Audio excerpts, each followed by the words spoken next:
Muli na namang sumiklab ang putukan sa Zamboanga City kani-kanina lamang. Alamin natin ang pinakahuling kaganapan doon mula sa ating kasamang George Bandola. George? Okay, Attorney Mark, kami ni PTV Davao, Eddie Arellano, ay agad na nagtungo dito sa Barangay Santa Catalina. Hindi naman po ito malapit doon sa, malapit lamang ito sa pwersa ng pamahalaan, pero umaasa kami na makukunan ko itong tatlong nakalaya na hostages na nakuha, na-retrieve ng mga otoridad matapos yung ilang serye ng putukan. Pero habang kausap ko itong ating executive producer na si Casey Santos, ay biglang lumala yung putukan. Ipaparnig ko lamang sa inyo yung ilang mga bahagi nito.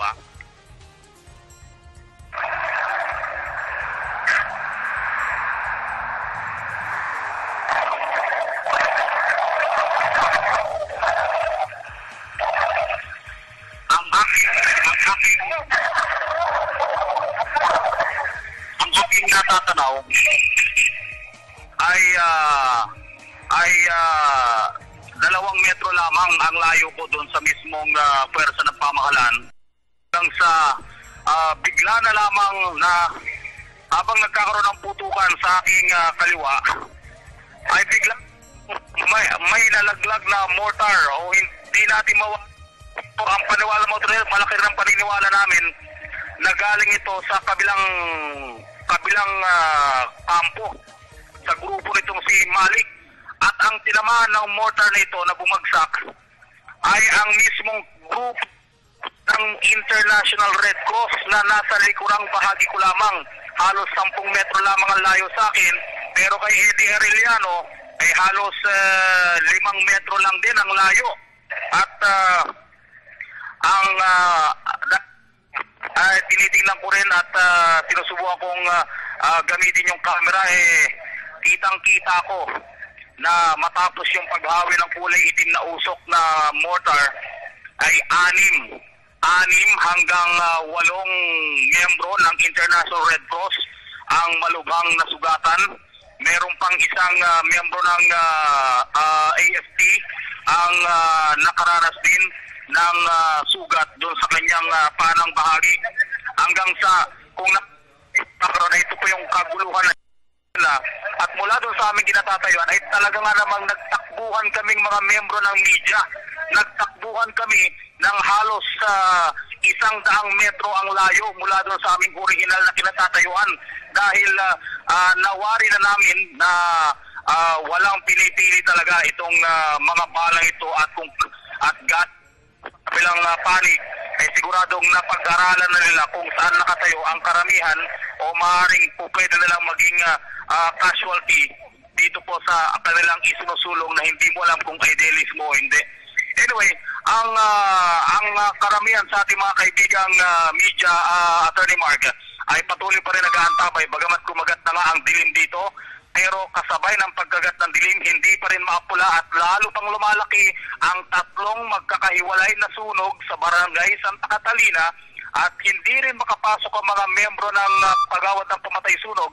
Ay kung aking tinitilan, halos 4 na itong mga tangke ng bumbero hindi makapasok sapagkat meron pong sniper ang kalaban at manaka-naka pumuputok at nag-aasinta na kung sino man.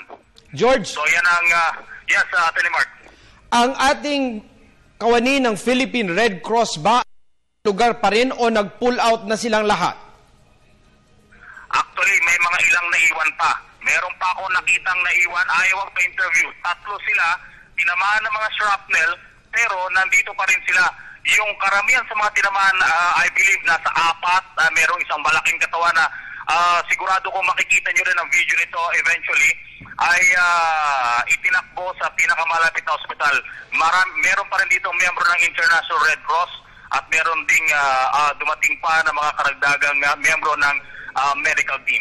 Sa tingin mo ba, George, talagang tinarget ang bus ng Philippine Red Cross o talagang stray fire lamang yon? Hindi ko mawari, Attorney Mark, pero kung ganun man ang kanilang pakay, maling pakay ata ito. Pero itong grupo na ito, itong lugar ng Red Cross, ito rin yung doon sa mismo eksaktong lugar na yun ang lugar din namin kahapon.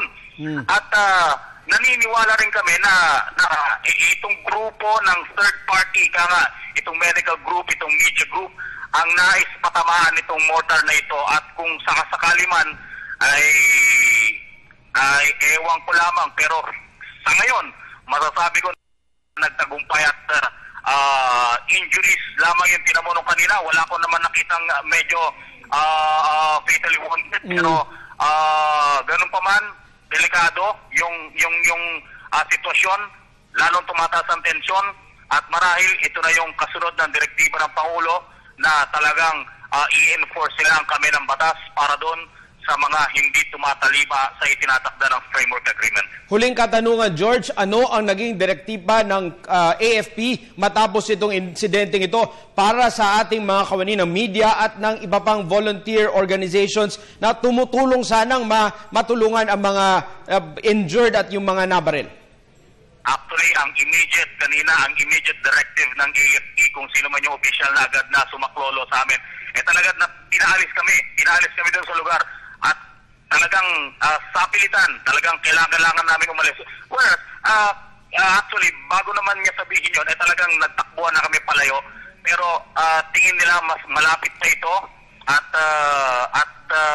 hinimok pa kami na magpakalayo pa upang hindi maging collateral damage itong nangyayaring tension ngayon. So far, any words from Lieutenant Colonel Zagala, si Demi, ay kanina binabanggit niya ay magpapatuloy pa rin ang pagbabantay, pagkukordon ng mga otoridad, bagamat konting itong sitwasyon dito ay may paniwala sila na gumagapang din yung grupo, kung kaya't may mga ilang hostages na nakakatakas habang sila naglalakad o nagtatago habang tumatakbo, ay ito yung dahilan kung bakit unti-unting parang gumagalaw yung mga grupong ito at gumagalaw din yung mga otoridad para sila ay tutukan.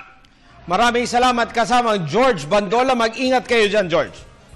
Okay, maraming salamat, Attorney Mark. Kasama ko si Adi Arellano ng PTV Davao. Back to you.